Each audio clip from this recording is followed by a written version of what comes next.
Assalamualaikum warahmatullahi wabarakatuh. Alhamdulillah wa syukurillah wa la hawla wa la quwwata illa billah. Salatu wassalamu ala rasulillah wa ala alihi wa sahbihi wa mawala. Wa nifitin azan ya Allah wa iyyakum. Alhamdulillah, puji syukur kita haturkan kehadirat Allah subhanahu wa ta'ala yang masih memberikan nikmat kepada kita sehingga kita masih bisa bermajelis di tempat ini. Wanibidin azan ya Allah wa iyyakum. Kita masih dalam pembahasan kitab risalah pilihan tentang sejumlah ibadah yang niatnya awalnya adalah tentang hajinya, tapi kemudian di dalamnya ada sholat dan seterusnya. Maka pada pagi hari ini kita membahas tentang tata cara sholat Nabi Shallallahu Alaihi Wasallam.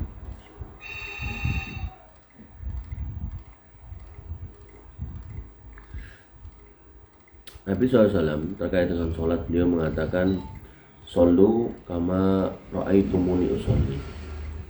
Sholatlah sebagaimana engkau melihat aku sholat. Ini menunjukkan bahwasanya sholat itu dikatakan tidak sempurna kalau tidak sesuai dengan yang Nabi Shallallahu Alaihi Wasallam contohkan. Dan tentu sholat menjadi sempurna ketika yang pertama dilakukan dengan menyempurnakan wudhu sebagaimana yang diperintahkan oleh Allah Subhanahu wa taala. Ya ayyuhalladzina amanu idza qumtum ila shalah faghsilu wujuhakum. Kalau kamu mau sholat maka basuhlah mukamu. Wa aydikum ilal marafiq, dan tanganmu sampai siku, wamsahu bi ru'usikum, dan kepalamu usaplah, wa arjulakum ilal ka'bain, dan kakimu sampai mata kaki.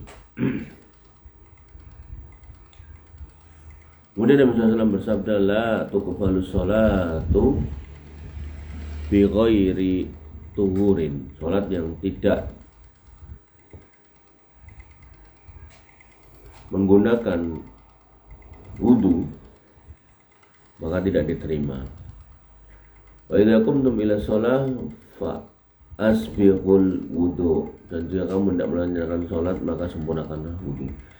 Ini dalil-dalil menunjukkan bahwasanya sholat itu harus wudu. Ya. Tidak ada apa istilahnya? Tidak ada toleransi di sini. Harus wudu. Baru kemudian dispensasinya kalau wudunya nggak bisa atau karena nggak ada air maka bisa menggunakan tayamum. Kemudian yang kedua, orang yang sholat wajib untuk menghadap kiblat, yaitu ke Ka'bah dimanapun Anda berada, dengan menghadapkan semua badan dan dengan niat untuk menunaikan sholat fardu maupun sunnah. Dan niat ini tidak perlu dilafalkan karena melafalkan tidak disyaratkan berdasarkan riwayat dari Nabi SAW bahwa para sahabatnya tidak pernah melakukannya maupun para sahabatnya tidak pernah melakukannya.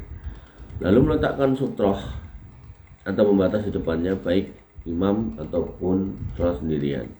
Dan menghadap kiblat merupakan syarat dalam sholat kecuali dalam kondisi tertentu yang dikecualikan, dan masalah ini telah dijelaskan dalam kitab-kitab ahlul ilmi. Jadi menghadap kiblat pasang sutroh. Ya. Jadi kamu kalau sholat sendirian atau jadi imam, ya, kasih sutroh. Sutroh itu batas di mana kamu akan sujud di antara sutroh itu dan kamu.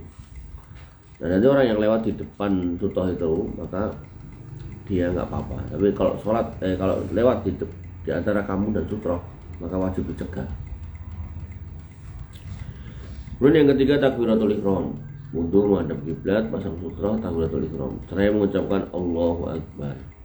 Dan pandangan tertuju ke tempat sujud, jadi nggak boleh kemana-mana matanya, ke bawah. Yang keempat, mengangkat kedua tangannya sejajar dengan pundak atau telinga, bahu atau telinga diangkat. Kemudian yang kelima, letakkan tangannya di atas dada, tangan kanan di atas pergelangan tangan kiri, tangan kanan di atas pergelangan tangan kiri, pegang. Kemudian disunahkan membaca doa iftitah, yaitu salah satunya Allahumma ba'id baini wa baina ya kama fa'alta bainal masyriqi wal maghrib, Allahumma nakini min khataaya kama yunqqa thawbul abyadu minad danas.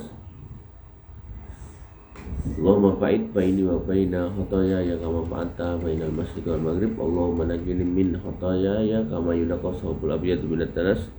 Allahumma ghsilni min khotoyaya bil ma'i wasalji wal barad. Ya.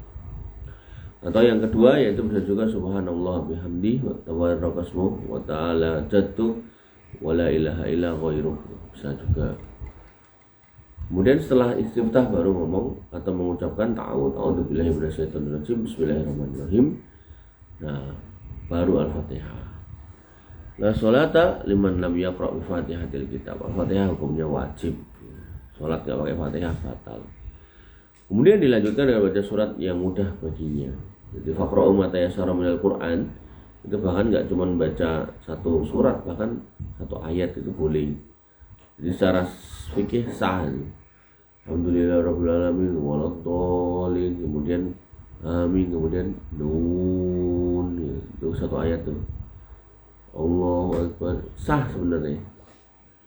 Tapi was pendek dipercepat ngebut, nah itu nggak sahnya nanti di soal untuk makninahnya.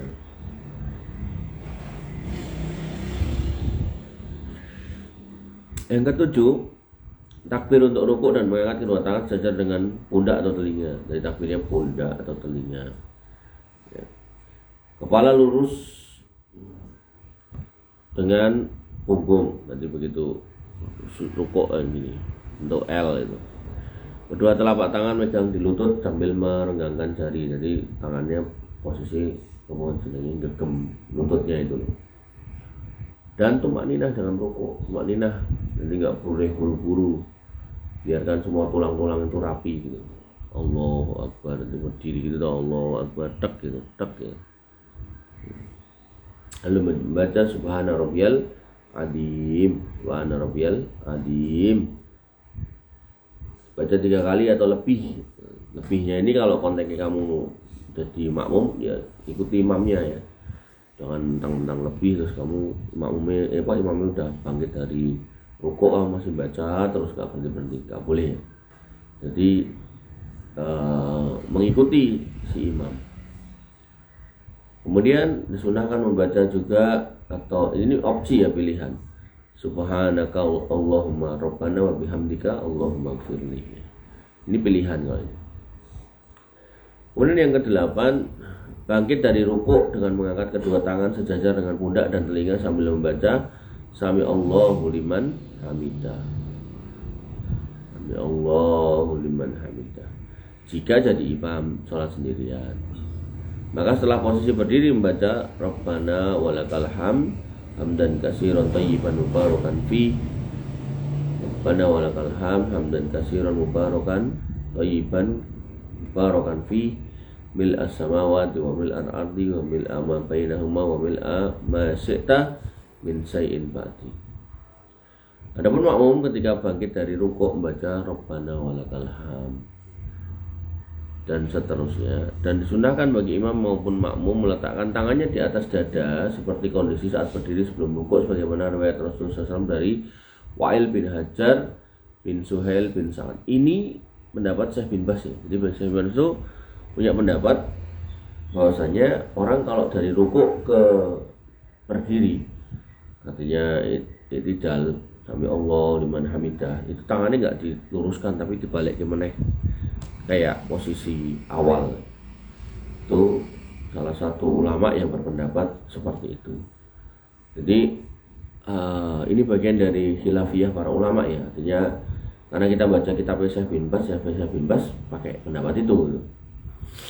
Nah, artinya kalau kamu pakai pendapat yang lain ya nggak apa-apa. Atau kalau kamu mau ikut ini, ya ini ada ulama yang berpendapat gitu loh.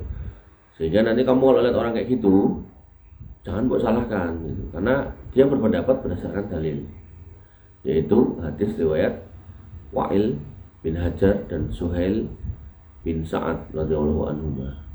Ya, jadi fikih itu luas ketika ketemu dalil. Tapi kalau nggak ada dalil, nggak bisa. Contoh tadi, ngangkat tangan bisa di dada, bisa di telinga.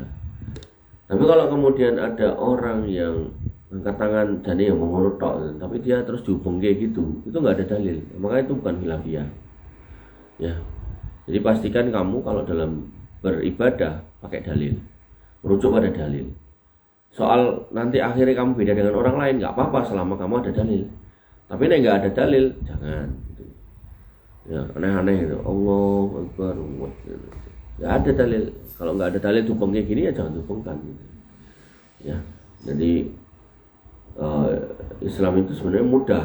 Ketika orang paham bahwasanya salah satu rukun dari syahadat asyhadu anna Muhammad dan abduhu wa rasuluh yaitu wa alla ya'budallah illa bima syara'a bihi Rasulullah sallallahu alaihi wasallam, yaitu kita tidak beribadah kepada Allah Subhanahu wa taala kecuali dengan apa yang disyariatkan oleh Nabi sallallahu alaihi wasallam, yang dicontohkan Nabi sallallahu alaihi wasallam. Jadi jangan sampai bikin rumus sendiri gitu.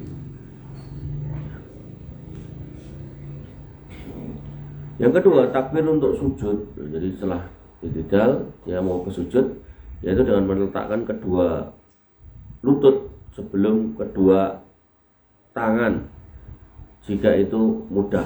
Namun jika susah baginya, maka boleh mendahulukan tangan sebelum lutut. Jadi beliau berpendapat bahwasanya kalau turun itu lutut dulu baru tangan. Tapi kalau nggak bisa maka ya bisa tangan dulu kemudian lutut. Jari-jari kaki maupun tangan menghadap kiblat. Jari kaki maupun tangan menghadap kiblat. Jadi tangan itu kan karena ditaruh begini kan, maka ini menghadap kiblat. Nah jari kaki itu bukan gitu, bukan gini, tapi ditekuk gitu loh. Jadi jarinya tekuk, rasanya menghadap kiblat jari kaki. Jadi bukan dilembreh kayak gitu, gini, tapi kemudian dilipat gini. Nah, maka jari kakinya menghadap kiblat. Sambil merapatkan jari tangan, jadi pas sujud dirapatkan, pas rukuk direnggangkan, dipegang. Kemudian menempelkan di atas tempat sujud jidat, hidung, kedua tangan, kedua lutut, jari-jari kaki. Kemudian membaca Subhana Rabbiyal A'la. Dibaca 3 kali boleh, lebih boleh. Kalau kita jadi makmum maka sesuai dengan imamnya. Imamnya akhirnya cepat kemudian membuat kita bisa baca satu tok ya nggak apa-apa gitu. Atau juga bisa membaca Subhanakallahumma rabbana bihamdika Allahumma gfirli. Nah di sini beliau kemudian menambahkan sambil memperbanyak doa.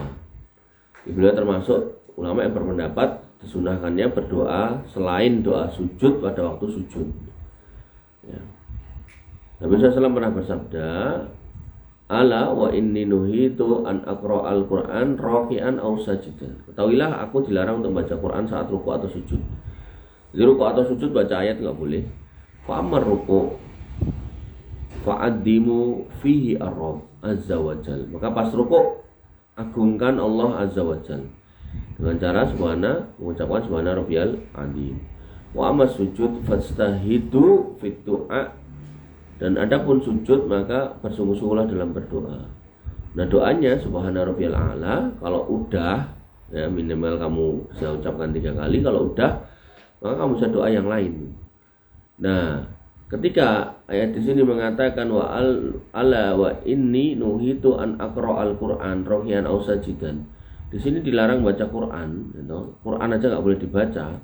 Maka wallahu alam ya kalau saya berpendapat atau mengambil pendapat yang bahasanya kalau kamu mau berdoa waktu sujud pastikan itu doanya pakai bahasa Arab gitu, jangan bahasa Indonesia atau bahasa Jawa. Ya. Jadi misal kamu ngerti ini Rabbana atina fid dunya hasanah ya udah itu dibaca aja. Daripada kamu doa pakai bahasa Jawa tapi kemudian khawatirnya sholatnya malah nanti batal. Faqaminun ayyastajaba lakum. Ya, karena dapat dipastikan doamu akan dikabulkan. Dan mohonlah kepada Rabbmu dari kebaikan dunia akhirat baik saat sholat fardu maupun sholat sunnah. Ya, tadi Rabbana atina fid dunya hasanah. Dan kadang Rabbana atina fid dunya hasanah itu ya sudah mencakup semua urusan. Ada ustadz atau ulama yang ditanya doa untuk minta jodoh yang soleh solehah gimana, ya udah Rabbana atina fid dunya hasanah. doa minta rezeki yang banyak gimana? Rabbana atina fid dunya hasanah. Makanya orang Jawa nyebutnya doa sapu jagat. Ada juga doa yang mirip dengan itu, yaitu Allahumma inni atau inna nas'aluka. Kalau inna, kalau ini as'aluka minal khair, dari kebaikan, dari semua kebaikan, ajilihi au ajilihi, segera atau nanti, enggak apa-apa. Tapi tambahnya apa?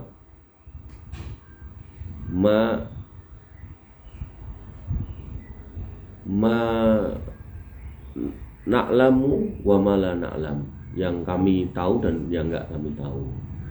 Kemudian wa na'udzubika minas syarri ajilihi au ajilihi, dan kami berlindung dari semua keburukan baik sekarang maupun nanti.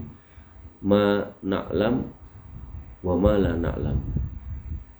Kemudian Allahumma inna nas'aluka, ya Allah kami minta, mas'alaka, yang diminta, abduka wa nabiyuka wa rasuluka Muhammadin sallallahu alaihi wasallam, yang diminta oleh hambamu, nabimu dan rasulmu Muhammad sallallahu alaihi wasallam.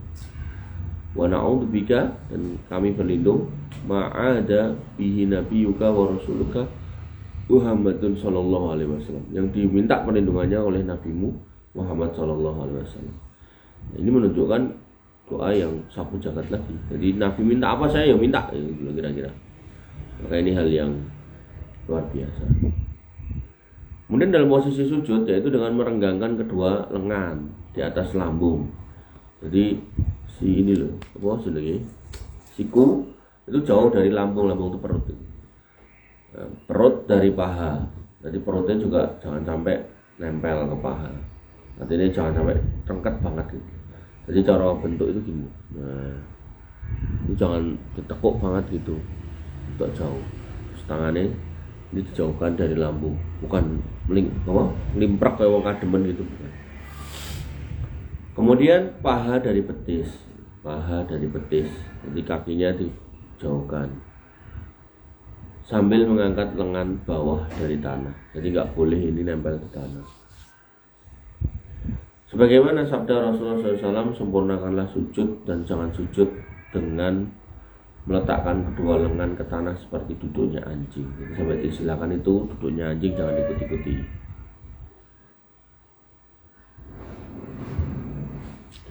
Dan itu saya melihat ya di satu masjid itu, makanya pentingnya majelis ilmu di masjid kampung-kampung kalian tuh penting banget.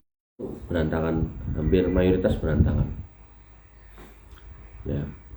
Ya bisa kita pahami, mungkin dia nggak pernah belajar gitu.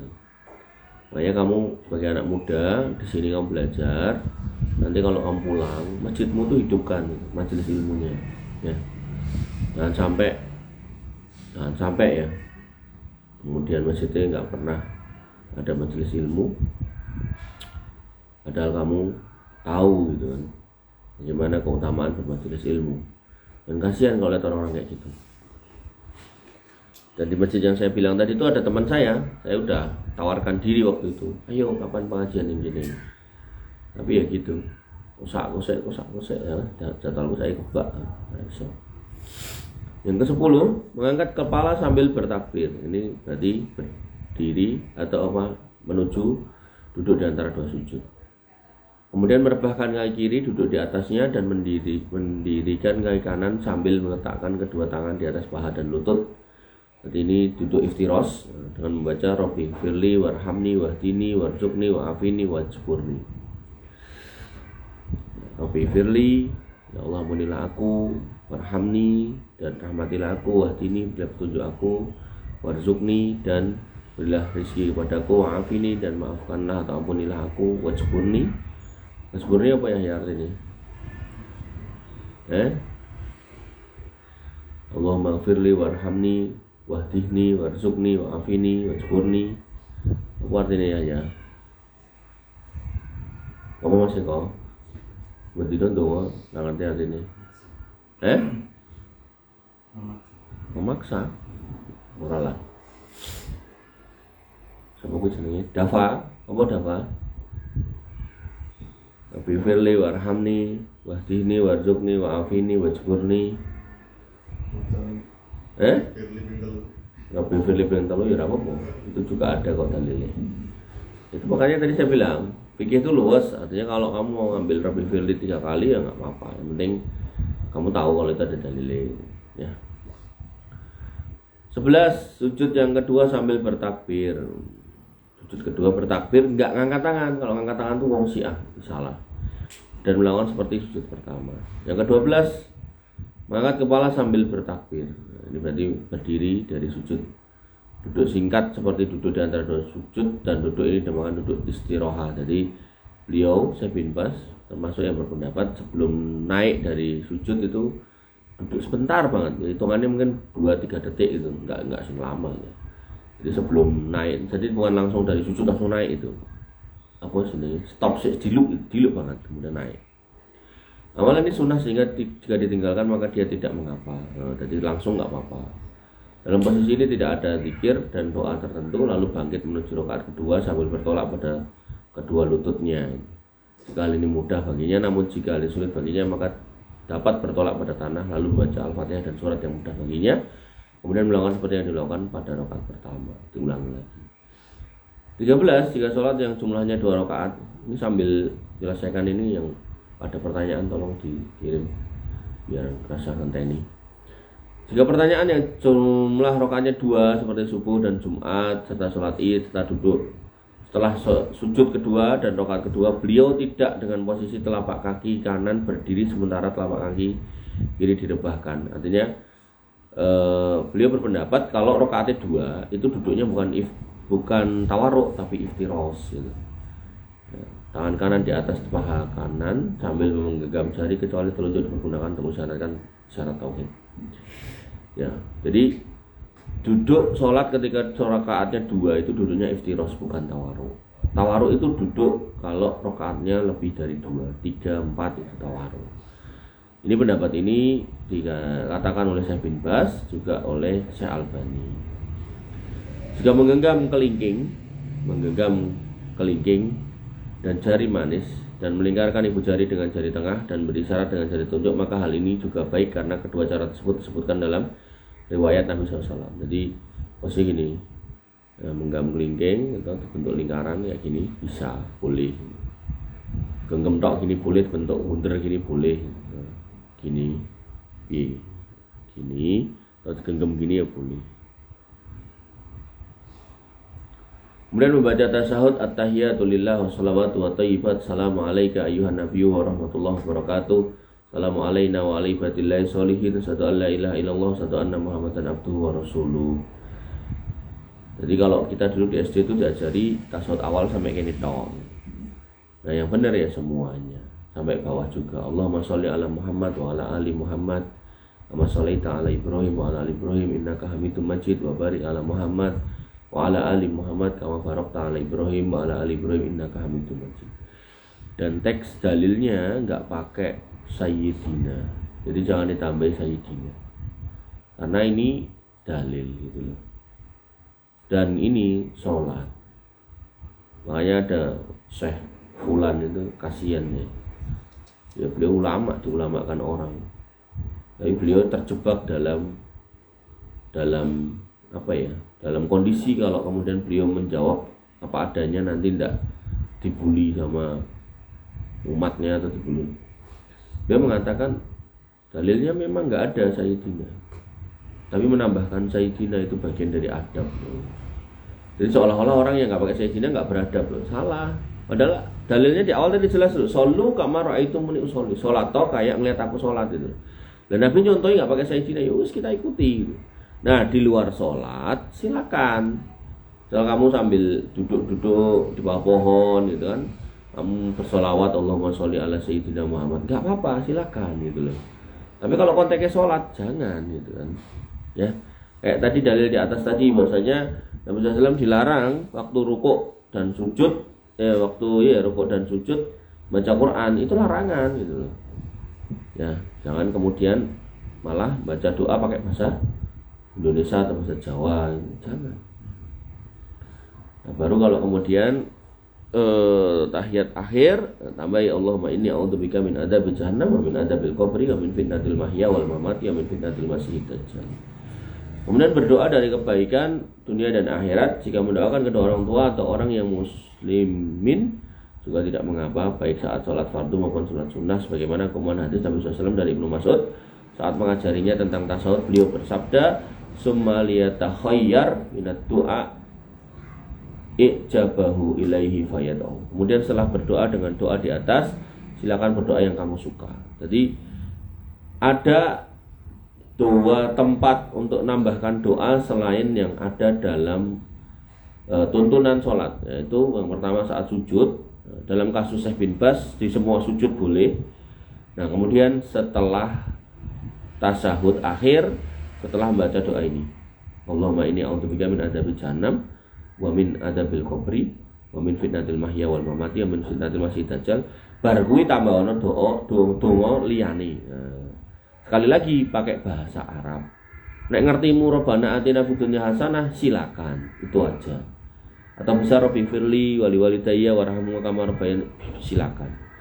Nah, batasannya kalau kamu jadi makmum maka maksimal sesuai gerakan imam. Imamnya salam ya udah, jangan tambah doa meneh. Atau pas sujud imamnya bangkit dari sujud ya sudah, jangan tambah doa lagi. Gitu ya. Jadi seorang makmum harus mengikuti imam. Enggak boleh mendahului, tapi juga enggak boleh, begitu juga enggak boleh mengakhiri. Jadi imamnya wis ngadep, kamu masih sujud dongo, yang lain-lain nggak boleh. Patokannya, amannya, walaupun ada beberapa perbedaan pendapat di sini, amannya kalau kamu udah dengar Allahu Akbar, kata bar itu, nah, maka kamu langsung ikuti, langsung bergerak gitu loh. Atau kalau itidal ya sami Allahu liman hamidah, nah, kalau dia udah dah gitu, kamu ikuti gitu. Ya, jadi jangan kosak-kosik gitu ya. Akhirnya nanti kamu malah nggak sempurna karena kamu sengaja mengakhirkan gerakan dari imam, itu juga salah juga. Termasuk buru-buru itu juga salah. Imamnya ngomong Allahu Akbar, ngomong Allahnya aja belum, kamu udah berdiri ya, ini salah juga ya. Kemudian dalam lafaz yang lain, summa liyatakhayyar ba'da minal mas'alati masya'a. Kemudian setelah itu berdoa dengan doa di atas, silakan minta kepada Allah apa saja yang kamu sukai. Di sini adalah mencakup apa-apa yang bermanfaat bagi hamba di dunia dan di akhirat, lalu menoleh ke kanan dan ke kiri sambil membaca Assalamualaikum warahmatullahi wabarakatuh. Jadi Syekh bin Baz termasuk yang berpendapat salamnya komplit. Tapi kalau dalam kitab sholatnya Syekh Albani itu cuma sampai Assalamualaikum warahmatullahi. Ini nggak usah dipermasalahkan karena ini khilaf. Dan menoleh di sini nggak disebutkan sejauh apa dalam kitab sholat Nabi karya Syekh Albani itu kalau mengo itu apa? Noleh kanan kiri itu seluruh bahu. Jadi orang belakang tuh lihat pipinya ini. Jadi nggak terus tak mengo tekan buri gitu, enggak ya. Sini nggak disebutkan ya. Noleh aja, jadi orang belakang tuh lihat pipi bukan lihat hidung. Maksudnya pipi sebelahnya, jadi kalau mengo kanan itu lihat pipi kanan, pipi yang kiri itu nggak kelihatan gitu. Ya. Jika jumlah rakaat sholat ada 3 seperti maghrib atau 4 duhur asar gitu kan, dan isya, maka ia membaca tasawuf seperti di atas serta sholawat Nabi SAW. Kemudian bangkit dari duduk sambil bertolak kepada lutut, mengangkat kedua tangan sejajar dengan bahu, kemudian mengatakan Allahu Akbar. Ini berarti rakaat 3. Kemudian mengangkat kedua tangan di atas dada, taruh di atas dada seperti bacaan pertama, lalu baca Al-Fatihah. Dan jika rakaat 3 atau 4 pada saat duhur ditambah dengan Al-Fatihah, maka hal itu tidak mengapa, sebagaimana disebutkan dalam riwayat dari Rasulullah SAW dari hadis Abu Sa'id radhiyallahu anhu.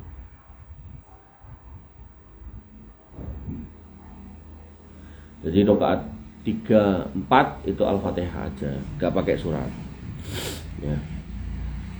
Jika meninggalkan membaca salawat Nabi SAW setelah tasyahud pertama, maka hal ini tidak apa-apa, karena membaca salawat pada tasyahud pertama hukumnya sunnah, kemudian tasyahud kedua dan pada rakaat ketiga jika salat maghrib, dan pada rakaat 4 pada zuhur dan asar dilakukan sama seperti tasyahud pada rakaat kedua, lalu salam kanan dan kiri, kemudian istighfar 3 kali, lalu membaca Allahumma antas salam, ini zikirnya. Jadi apa ya istilahnya? Ya ini dikirnya. Allahumma antas salam minka salam tabarakta rabbana ya dzal jalali wal ikram.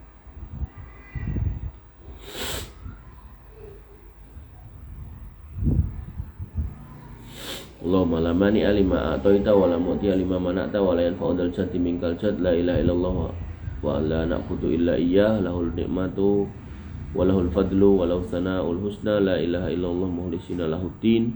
Kemudian subhanallah 33 kali, alhamdulillah 33 kali, Allahu akbar 33 kali, lalu dilengkapi dengan mengucapkan la ilaha illallah wa la syarikalah lahul mulku wa lahul hamdu wa huwa ala kulli syai'in qadir. Nah, ini bisa dirintis di masjid kampung kamu dengan bikin banner.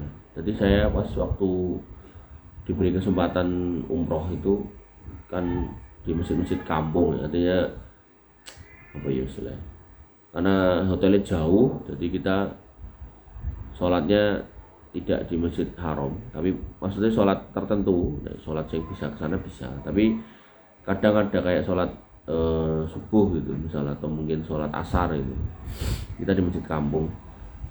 Dan waktu pindah dari Madinah ke Mekah itu kita jalur darat nyewa mobil, itu berhenti juga di masjid kampung. Itu masjid-masjid kampung di Saudi, walaupun nggak semua sih, itu untuk membimbing jamaahnya dikir yang benar. Itu digawe ke banner, gawe ke MMT itu loh, spanduk, taruh di depan, rotok dhuwur. Terus itu ya ini bacaan dikir ini ditulis di situ, urut dari atas, Allahumma antas istighfar 3 kali, astagfirullah 3 kali gitu kan. Allahumma antas salam minka salam tabarakta rabbana ya dzal jalali wal ikram. Terus sore Allahumma la mani alima a'taita wa la mu'ti lima mana'ta wa la yanfa'u. Nah, terus habis itu subhanallah 33 kali, alhamdulillah 33 kali, Allahu akbar, terakhir la ilaha illallah wa la syarikalah lahul mulku wa lahul hamdu wa huwa ala kulli syai'in qadir. Kemudian sayyidul istighfar gitu. Jadi cara membimbing orang untuk berzikir yang benar setelah sholat, nggak harus dengan cara imame zikir banter kon melok kon neroke gitu loh, karena itu nanti justru bisa masuk dalam wilayah bid'ah, karena nggak pernah dicontohkan Nabi seperti itu. Ya, mungkin tadi saya ngomong gitu yang pakai banner itu ya bid'ah, banner itu masih mending daripada yang dipimpin itu, karena hakikatnya zikir itu ya sendiri-sendiri saja nih. Ya, jadi kalaupun tadi yang nganggo banner itu dianggap bid'ah gitu, misal gitu kan, itu masih mending daripada dipimpin oleh orang tertentu, ya bagaimana yang kita lihat praktek di beberapa masjid gitu ya. Karena kalau emang dipimpin itu boleh zaman Nabi ya, tentu Nabi harus mimpin, tapi Nabi nggak pernah mimpin, para sahabat juga nggak pernah mimpin. Tak mimpin dikiran yuk, wiritan yuk, teroke. Malah ada tadi malam saya lihat Kiai Sopo jadi Yusuf Sopo itu kayak wiritan tapi nanti etok-etok edan gitu. Jadi dia dianggap majeduk gitu. Majeduk ya, kejeduk siraya nanti edan itu. Ya, saatnya. Anak pembangunan masjid dan dongo buting langit. Jibril turunkan uang Jibril. Jibril itu kasih ngeduk duit. Jibril itu membawa wahyu, bukan duit. Dan kasihannya umatnya gitu. Jadi orang-orang yang nggak paham, wes ngambungi tangannya, nyucupi cantengnya, ya Allah. Kemudian membaca ayat kursi, Al-Ikhlas, Al-Falaq, An-Nas ya. Dibaca setiap selesai sholat fardu, disunahkan untuk mengulang ketiga surat di atas sejumlah 3 kali setelah sholat subuh dan sholat maghrib. Bagaimana riwayat Nabi SAW, semua zikir ini sunnah dan bukan wajib. Artinya gini, ketika udah mbok gawe banner taruh depan, ya orangnya mau baca dari awal sampai akhir ya nggak apa-apa. Orangnya sibuk ndang lungo ya nggak apa-apa juga. Jadi jangan kemudian disalahkan. Orang mbok woco, ndang buru-buru.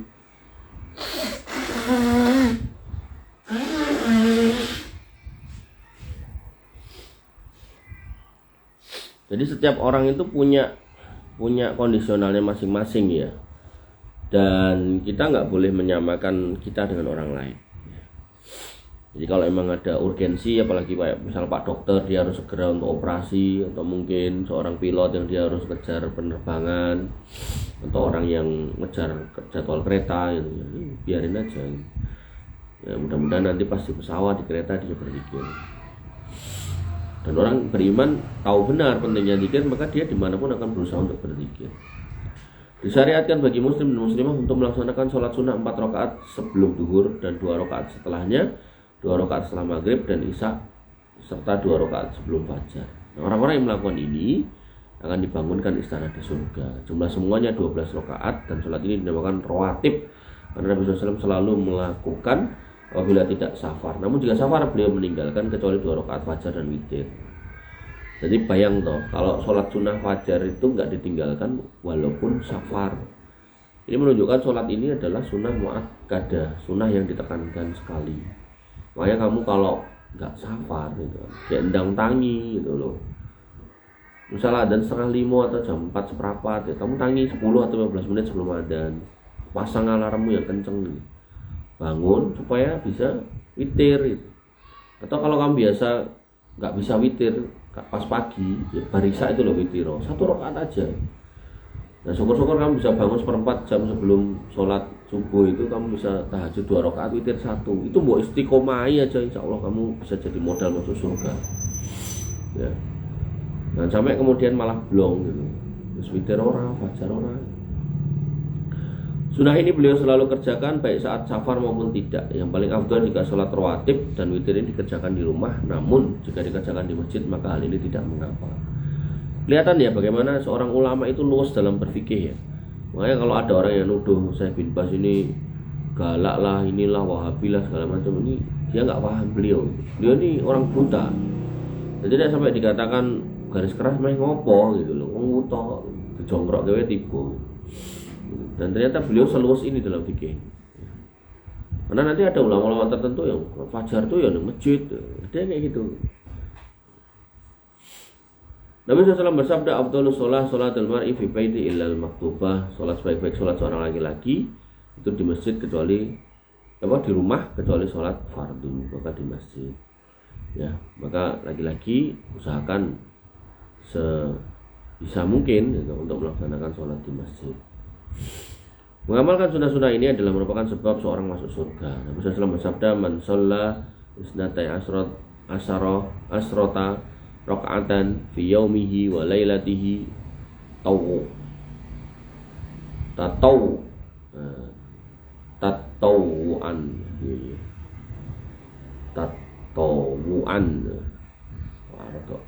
angel. Banallahu lahu baitan fil jannah." Siapa yang melaksanakan sholat sunnah 12 rakaat ini tatawuan, maka Allah akan bangunkan istana di surga. Baitan rumah. Tapi konteksnya kalau rumah surga ya gede istana.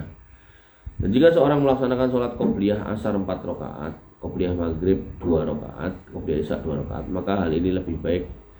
Bagaimana riwayat dari Rasulullah SAW, namun jika melaksanakan qobliyah 4 rakaat dan ba'diyah 4 rakaat, maka hal ini juga baik. Sebagaimana sabda beliau SAW, "Man hafadhu ala arba'i raka'atin qabla duhri wa arba'i ba'daha haramallahu ta'ala 'alan nar."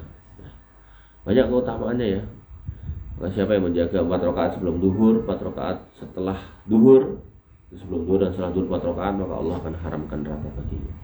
Maksud dari sini adalah menambah 2 rakaat rawatib ba'diyah duhur, karena sunnah rawatib qobliyah duhur adalah 4 dan ba'diyah itu 2 rakaat. Sehingga jika ditambah 2 rakaat maka akan mendapatkan fadilah sesuai hadis yang diriwayatkan di atas. Jadi kalau 12 rakaat totale dapat istana, 12 plus 2 terbebas atau selamat dari api neraka.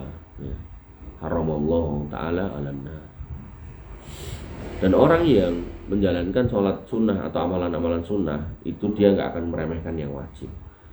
Maka kalau kamu termasuk yang naudzubillah gampang kayak urusan yang wajib, maka usahakan mengerjakan yang sunnah-sunnah agar kamu paham yang wajib itu lebih baik dikerjakan daripada ditinggalkan. Tapi kalau ada orang yang nyukup yang wajib, tak jani ora apa-apa, tapi nanti setan tuh akan lama-lama ngajari tinggal no gitu loh. Jadi urutan setan ganggu orang tuh yaitu dari diajak kesyirikan atau kekafiran, gagal diajak perbuatan bid'ah, gagal diajak untuk melakukan dosa-dosa besar, gagal diajak untuk kemudian mengerjakan dosa-dosa kecil, tapi terus-terusan gagal, maka diajak untuk kemudian mengerjakan amalan yang kurang penting meninggalkan yang penting. Tahajud sregep ning ra tau salat subuh iki kleru gitu. Nah, lalu manusia nanti terjebaknya di urutan dari paling belakang. Mengutamakan yang enggak penting, gitu. Kemudian meninggalkan yang lebih penting. Kerja bener golek nafkah. Tapi sing dinafkahi ora anak bojone, tapi anak bojone wong liya gitu. Alasane kayak bojone koncoku mati ku tak wangi gitu. Padahal anak istrinya sendiri malah ditelantarkan. Nah, nanti naik ningkat tuh, mengerjakan dosa-dosa kecil, rajin. Ningkat lagi gitu kan, mengerjakan dosa besar sampai puncaknya kesyirikan. Makanya untuk melawannya, ya kamu harus kemudian mengerjakan yang sunnah-sunnah ini. Otomatis ketika mengerjakan yang sunnah, harapannya yang wajib dikerjakan dan tidak diremehkan. Wallahu ta'ala alam. Kemudian maksud dari sini adalah menambah 2 rakaat sholat rawatib itu ba'diyah duhur, karena sunnah rawatib ba'diyah duhur adalah 4 rakaat dan ba'diyah 2 rakaat. Sehingga jika ditambah 2 rakaat ba'diyah maka akan mendapatkan fadilah sesuai hadis yang diriwayatkan oleh Ummu Hubaib radhiyallahu anha. Semoga Allah selalu melimpahkan taufiknya, sholawat, salam juga tercurah kepada Nabi sallallahu alaihi wasallam, keluarganya, sahabatnya dan para pengikutnya hingga akhir hari kiamat nanti. Baik, saya rasa cukup untuk pagi hari ini. Insya Allah besok kita lanjutkan ke tata cara sholat bagi orang sakit. Kita akhiri layarnya. Kita masuk ke sesi tanya jawab. Silakan yang punya pertanyaan bisa dikirimkan.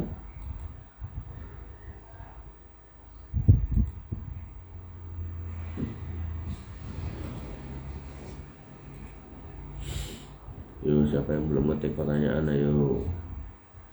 Yang pertama, ada beberapa orang ketika menjadi imam, terutama pada sholat jahar, menutup mata ketika membaca Al-Fatihah dan surat setelahnya. Dan hal ini menjadi kebiasaan ketika imam. Ketika mencoba untuk membuka mata ketika membaca Al-Fatihah dan surat setelahnya terbesit perasaan ragu pada yang ia baca, maka bolehkah ini? Tidak boleh ya. Jadi sunnah dalam sholat itu membuka mata, bukan menutupnya ya. Jadi tidak boleh melazimi atau merutinkan menutup mata dalam sholat, karena ini tidak sesuai dengan sunnah. Sunnahnya membuka mata. Wallahu ta'ala alam. Dan selanjutnya, ketika menjadi imam mengucapkan kalimat takbir, dan ketika pergantian gerakan dilakukan bersamaan pergantian gerakan atau gerakan dulu baru baca takbir. Misalnya bangkit dari sujud dulu baru baca Allahu Akbar, atau baca takbir sambil bangkit dari sujud. Di sini ada keluasan lagi, bisa kamu gerak dulu, gitu.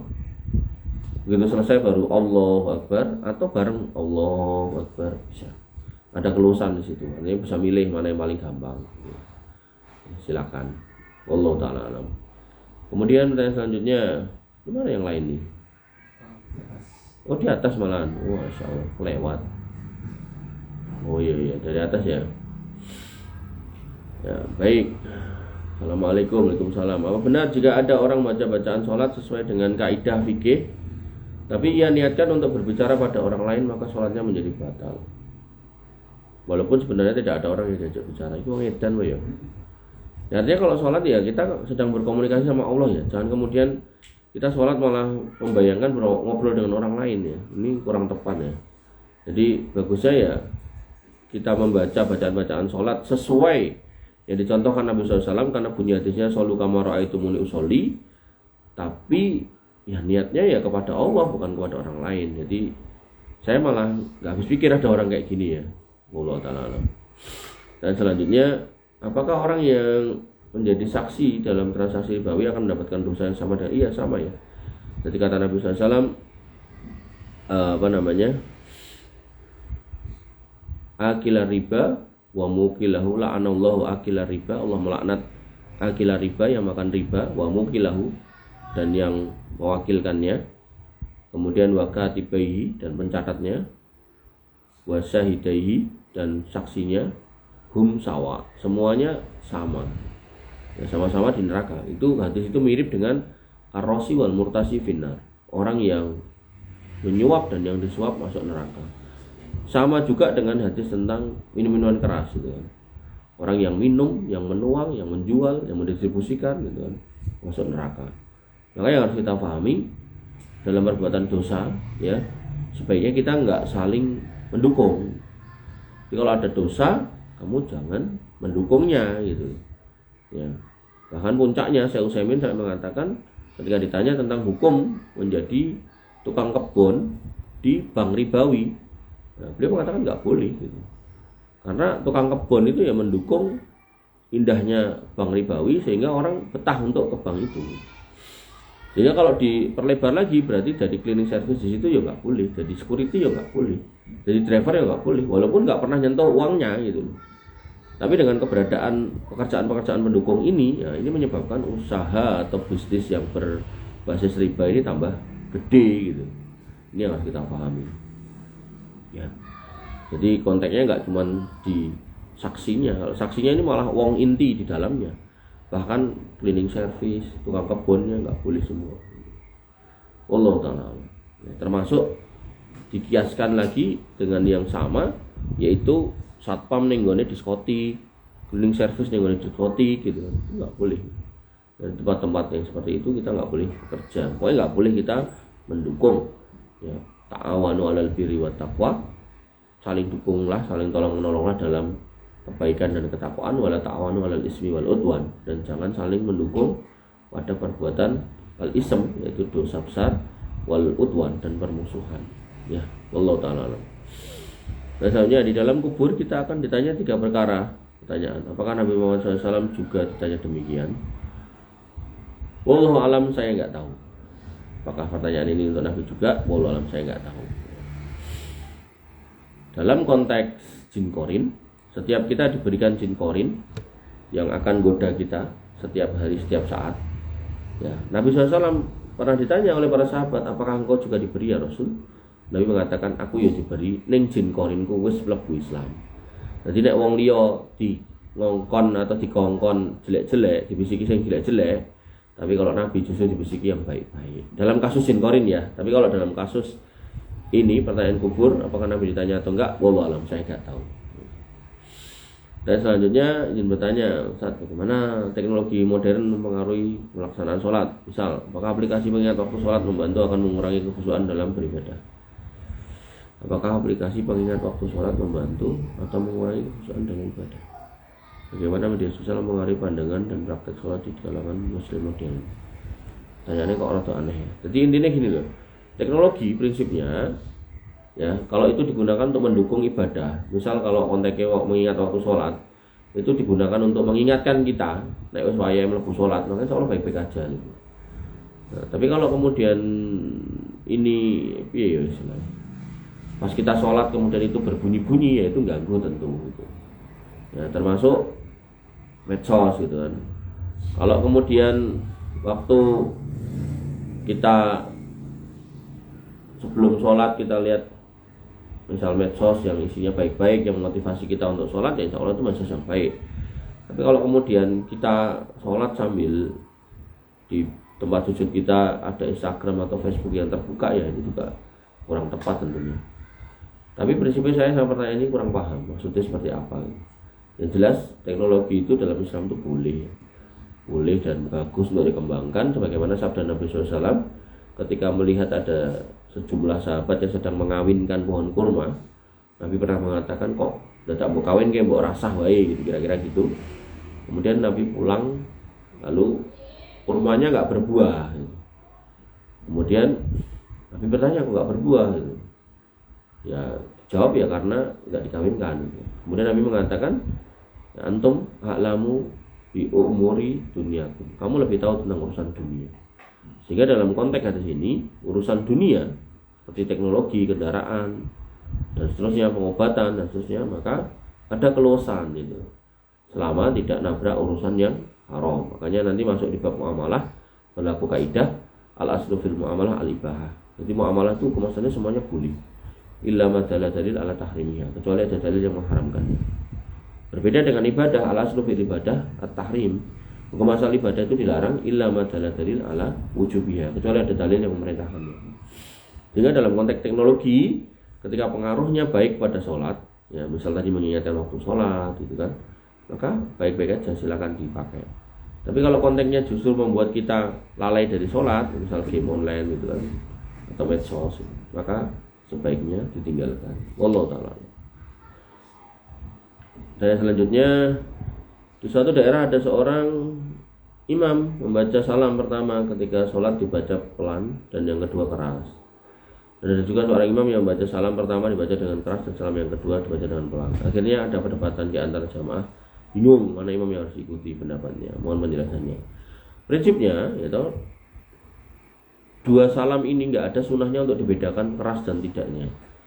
Justru suaranya harus mempertimbangkan jumlah makmumnya. Gampangnya gini, ketika seorang imam itu mau memulai sholat, itu kan disunahkan untuk menghadap ke makmumnya. Ini punya fungsi untuk ngecek gitu loh, makmumku sebanyak apa sih ini. Sehingga suaranya ya harus diukur supaya semua kedengeran gitu. Nah, sehingga dalam konteks tasyahud atau salam yang pertama dan yang kedua ini nggak ada pembedaan gitu. Karena kalau dibikin kecil gitu, nanti nek ra krungu piye gitu. Makanya kalau kamu nyimak di Masjid Haram itu kan ada yang nyambung gitu, nyambung takbirnya, nyambung macam. Jadi begitu imamnya Allahu Akbar, nanti orang itu nyambung Allahu Akbar gitu kan. Nah, ini menunjukkan agar semua orang tuh dengar, bukan malah digawe kayak gini. Jadi ini yang mempraktekkan pertama kenceng, yang kedua enggak atau sebaliknya, ini ya enggak tepat dua-duanya gitu. Nah, sehingga yang harus kita pahami, kita harus mengukur makmumnya sebanyak apa. Nah, alhamdulillahnya ya, sekarang banyak masjid itu sudah menggunakan speaker gitu kan, speaker yang ditaruh di muka. Namanya apa tuh, speaker apa kayak gitu maksudnya? Nah, nggak tahu. Nah, jadi imamnya takbirnya nggak banter pun semuanya dengar. Kok ini patokannya soal dengar, bukan satu digedeki, satu cileki, satu dicileki, satu digedeki, bukan, tapi semua dengar. Mau pelan mau kenceng semuanya harus dengar, khusus makmunya itu loh, jangan sampai nggak dengar ya. Wallahu ta'ala alam. Jadi udah, kemudian ini udah, nah, ini Hamzah ini orang luar apa sini? Oh, kamu ketika sujud dan rukuk dilarang untuk membaca Al-Quran. Apakah larang ini ketika dilafalkan? Maksudnya itu batin boleh nggak gitu? Oh ya, nggak boleh tetap gitu. Terkadang saya membaca ayat ketika ada di dua posisi tersebut untuk memastikan bacaan imam apakah ada salah atau tidak, hanya di dalam hati. Loh gitu, memastikan bacaan imam tapi pas ruku atau sujud ya lewat no gitu. Gimana ini?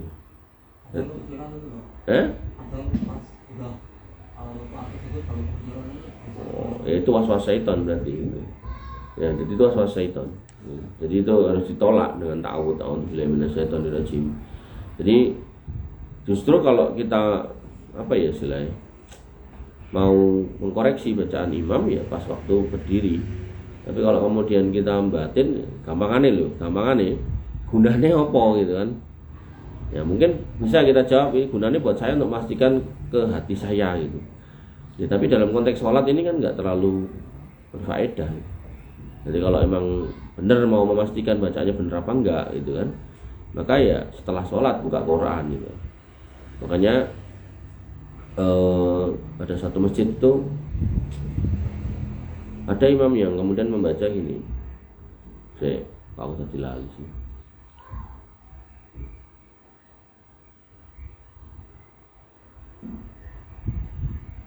Wal 'adiyati dhabha fal muriyati qadha fal mughirati subha fa asarna bina'a.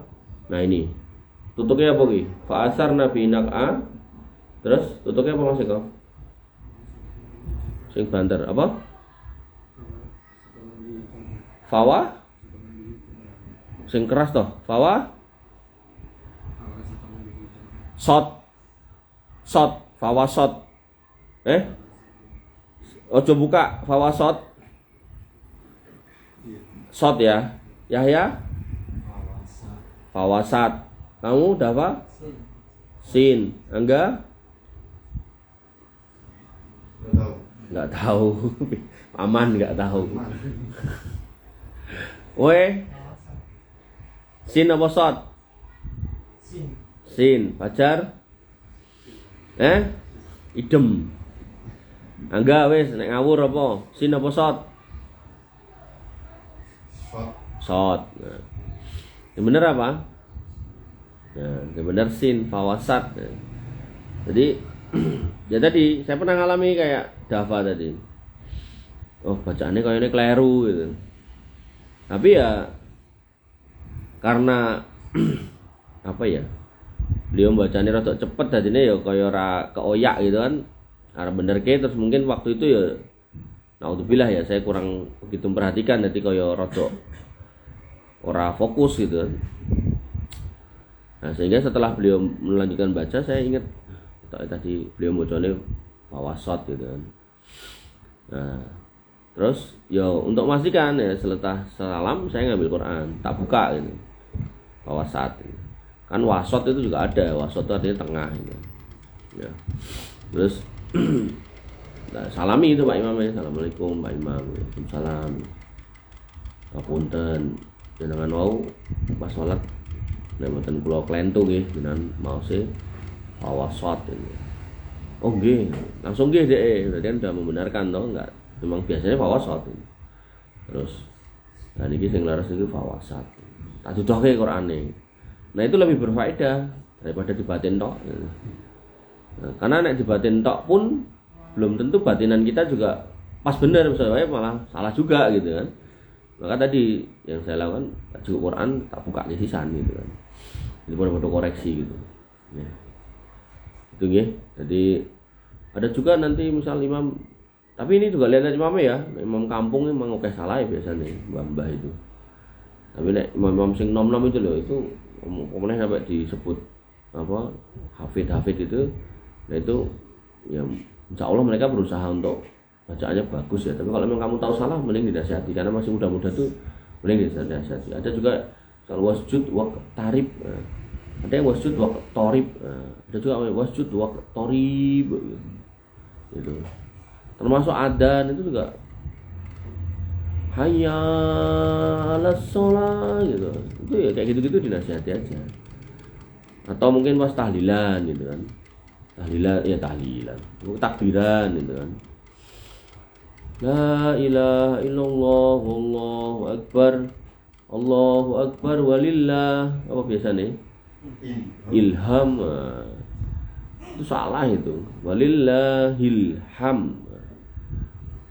Gitu ya. Jadi bukan walillah ilham gitu. Salah itu. Dinasihati ya. Jadi kalau kamu melihat nasihat itu nggak membahayakan kamu nggak bakal diapa-apa nggak masalah, nasihati. Dan nggak saya pungkiri juga ada orang-orang yang dinasihati ngamuk nesu ya enak juga. Sok kowe iki nasihati aku. Ya, memang itu resiko menasihati, resiko berdakwah itu kayak gitu. Itu ada lagi pertanyaan satu lagi, bagaimana perbedaan budaya dan bahasa mengaruhi pengalaman haji? Apa solusi untuk mengatasi tantangan tersebut? Pertanyaannya normatif banget. Ya budaya bahasa sana orang Arab udah mulai berbahasa Indonesia ya, apalagi bakul-bakul itu. Prinsipnya ya tahu ketika kita ke sana saran saya bagusnya tetap jalur resmi. Karena kalau jalur resmi itu nanti ada pembimbing hajinya. Nah, pembimbing haji ini yang kemudian akan membantu kita untuk berkomunikasi.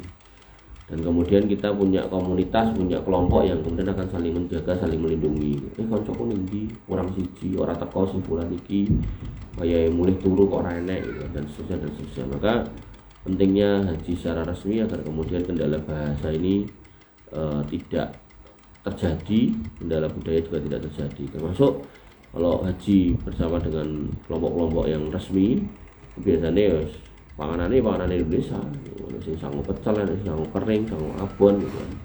Ya, maka yang harus kita pahami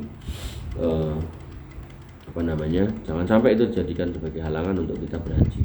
Jadi kalau memang mampu silakan, kalau memang belum mampu ya sabar dan berdoa. Wallahu taala alam. Ini yang bisa kita bahas pada pagi hari ini. Kurang lebih saya mohon maaf. Wa'alaikum minkum. Subhanakallahumma bihamdika asyhadu an la ilaha illa anta astaghfiruka wa atubu ilaik. Assalamualaikum warahmatullahi wabarakatuh.